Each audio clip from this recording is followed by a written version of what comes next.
Hola amigos bibliófilos y bienvenidos al último wrap-up del año.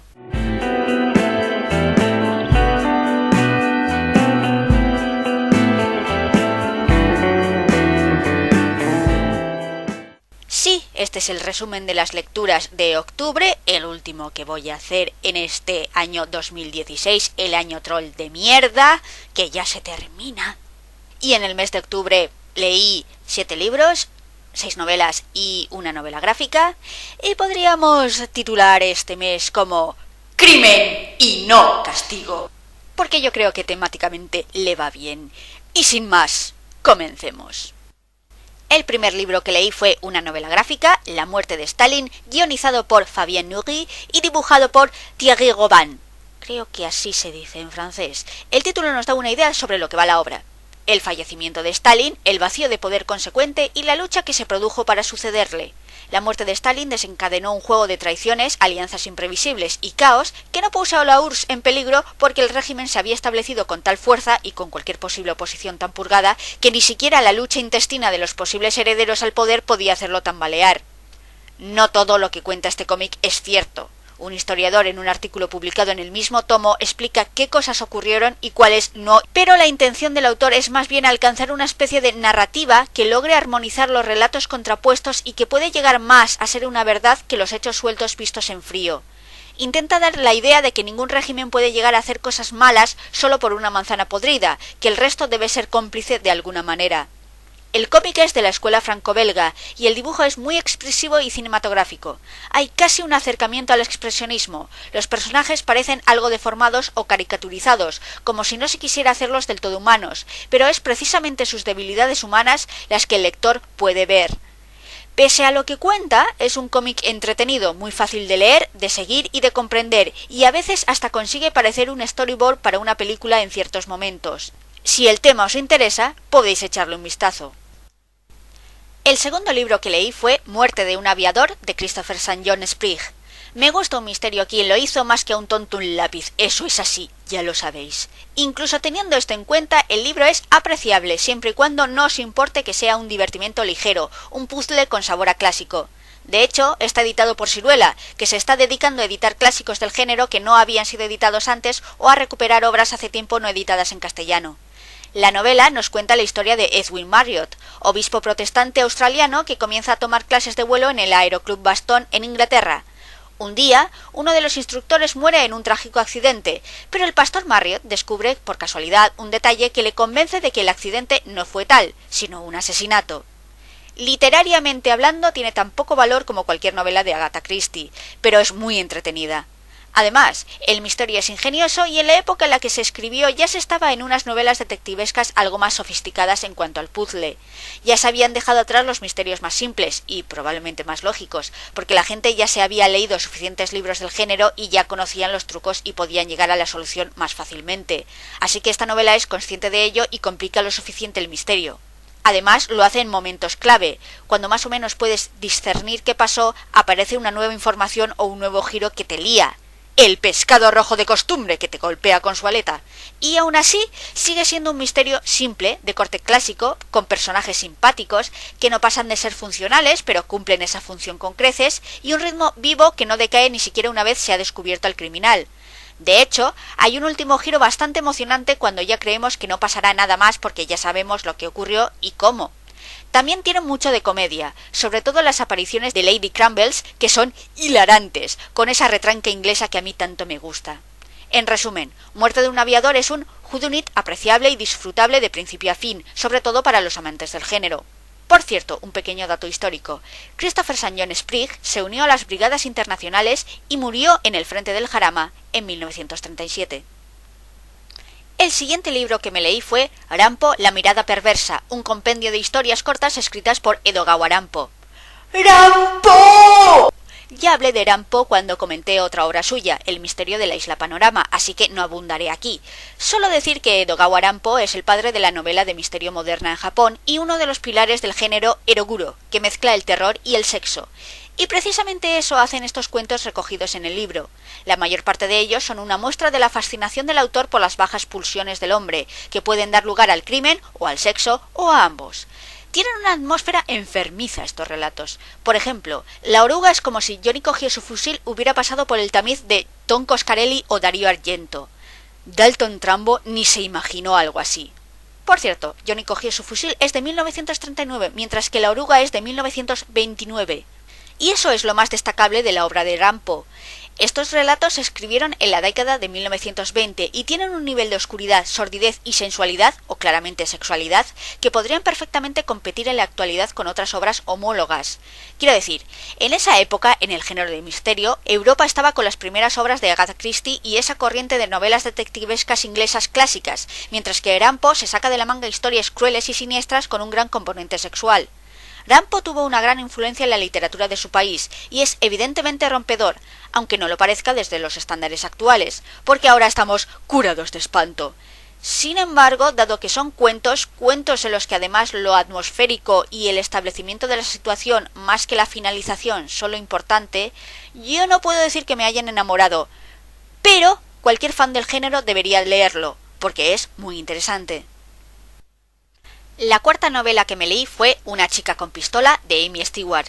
Amy Stewart se topó un día con un artículo de periódico de 1915 que le llamó tanto la atención que escribió un libro basándose en él. Y entiendo por qué lo hizo. Los hechos reales son más que curiosos. Un coche se estampa contra una calesa en la que iban las hermanas Cobb, y este hecho desembocó en una serie de desavenencias, acusaciones y amenazas, y en dos de las hermanas, la mayor Constance y la mediana Norma, aprendiendo a empuñar un arma. Es precisamente la construcción de las personalidades de las tres hermanas, la responsable Constance, la huraña Norma y la soñadora Florette, y sobre todo de Constance, en lo que se basa la novela. El problema en el que se meten al final más parece un vehículo para hablarnos de su situación y un poco de la situación de la mujer en la época, sobre todo si era soltera y vivía sola, o acompañada de otras mujeres pero sin un hombre, lo que en la época era sola. Creo que aquí está lo interesante. Unas mujeres que quieren vivir de una forma independiente, contra la opinión de todo el mundo, que cree que deberían o casarse o irse a vivir con su hermano y que les advierte de toda clase de peligros, pero cuando ellas se hallan en peligro de verdad, nadie las toma en serio. Como el asunto se basa en un caso real y la vida real suele tener un ritmo diferente a la narrada, la escritora mete otro caso de por medio. Yo creo que esto se ve claramente a medida que vas leyendo la novela, o al menos yo me fijé en que parecía relleno y las notas al final de la novela lo confirmaron. Aún así hay una parte hacia la mitad del libro que se hace un poco monótona, como un valle que desacelera el ritmo de la historia. Pero es al final un libro entretenido. Es obvio que estas hermanas, sobre todo Constance, aparecerán en más novelas, y también otros personajes puestos ahí para ser desarrollados más adelante. Y la relación entre ellas y la ambientación de la época, bastante buena, son lo suficientemente interesantes y lo que sostiene la historia. Es una buena presentación de personajes, pero es solo una presentación de personajes. Yo aviso. El siguiente libro que me leí fue 3 días y una vida, de Pierre Lemaitre.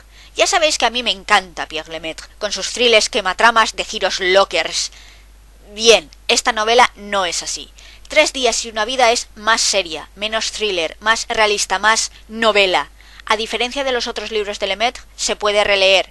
¿Qué sentido tiene releer cualquier thriller de Lemaitre? Una vez sabes el giro, sus novelas no tienen la entidad necesaria. Y sin embargo, a mí me ha gustado menos que las otras novelas de suspense precisamente porque yo leo a Lemaitre como pasatiempo, por sus giros totalmente locos que bordean la suspensión de la incredulidad. Yo leo a Lemaitre como divertimento, y 3 días y una vida no es para nada eso. Es más reflexiva e incluso te deja con peor cuerpo, porque es más verosímil, es una historia posible, puede ocurrir de verdad. Un chaval que un día comete un acto horrible en un impulso que le da y marca su vida para siempre. Habla de cómo todos nosotros tenemos que vivir en el mundo creado por nuestras propias decisiones.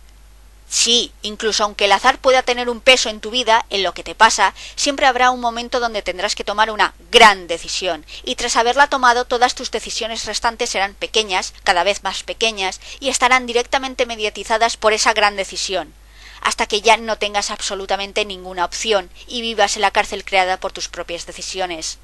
Habla de eso, y de la culpa, y de cómo racionalizamos no ser buenas personas del todo, y de cómo reacciona una persona y una comunidad al crimen, y de por qué alguien puede guardar silencio sobre cosas que la ética nos compele a revelar.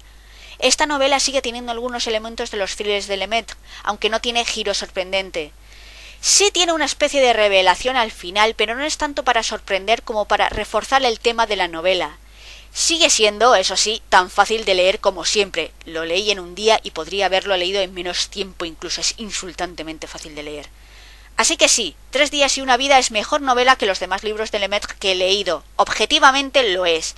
Pero a mí me ha gustado menos porque yo leo a este autor por entretenimiento y luego olvidarme de la historia. Y esta vez no ha pasado. Esta vez lo que cuenta me afectó más y yo no tenía el momento para leer algo así. Que me dio bajona, jolín. El sexto libro que leí fue La musa oscura de Armin Ori. ¿Ori? No tengo ni idea.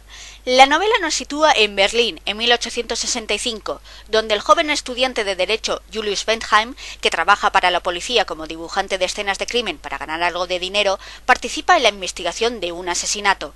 En principio todo parece claro. El sospechoso es Bozo Goltz, profesor de filosofía, quien incluso parece haber confesado el crimen, pero poco a poco todo se irá complicando y lo que parecía fácil de probar no lo será tanto.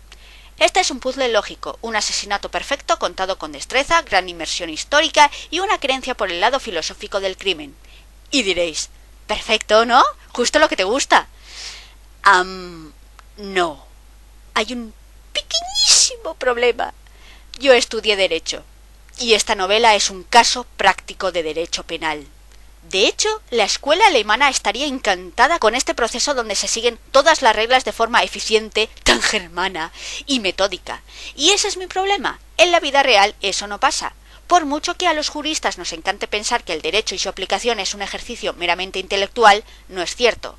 El elemento humano es demasiado importante. Un juez obtuso, un jurado con algún miembro cabezota, una policía que puede usar la fuerza bruta para sacar una confesión. Y sí, la novela habla de este elemento humano, pero todo el rato este elemento humano actúa a favor del acusado. Todo el rato. No hay nada que escape a su plan. Es demasiado conveniente. Consiguió romper mi suspensión de la incredulidad y vosotros sabéis que eso no es tan fácil conmigo, que yo me lo creo todo.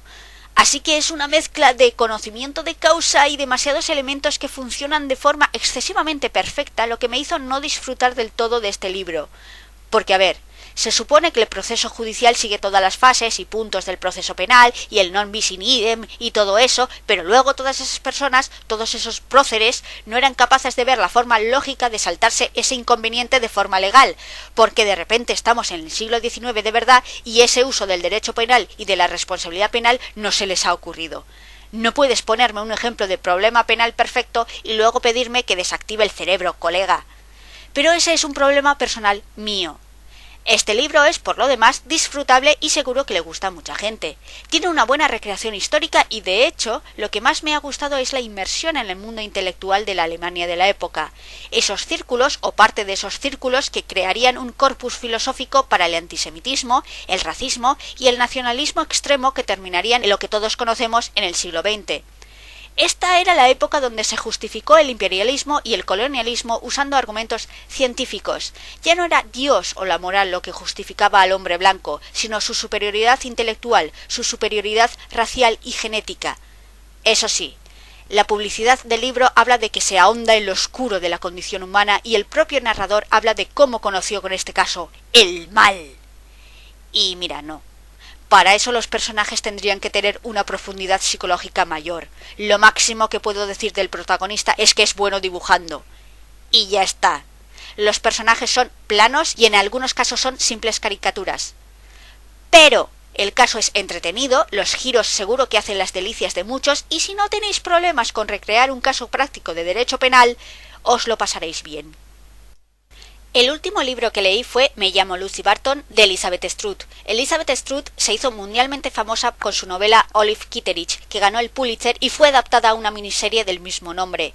Me llamo Lucy Barton es en apariencia una historia simple. La narradora está enferma en el hospital y durante 5 días su madre viene de visita y se queda con ella en su habitación. Y hablan.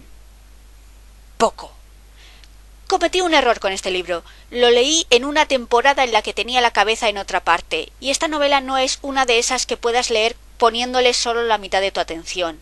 Esta novela es como un iceberg. Hay mucho más debajo de la superficie. Solo tienes que averiguarlo por ti misma. Muy por ti misma.